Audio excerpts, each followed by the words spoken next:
உயர்ந்த இடத்தில் இருக்கும் போது உலகம் உன்னை மதிக்கும்.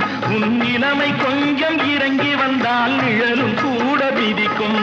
மதியாதார் தலைவாசல் மிதிக்காதே என்று மானமுள்ள மனிதனுக்கு அவ்வை சொன்னது.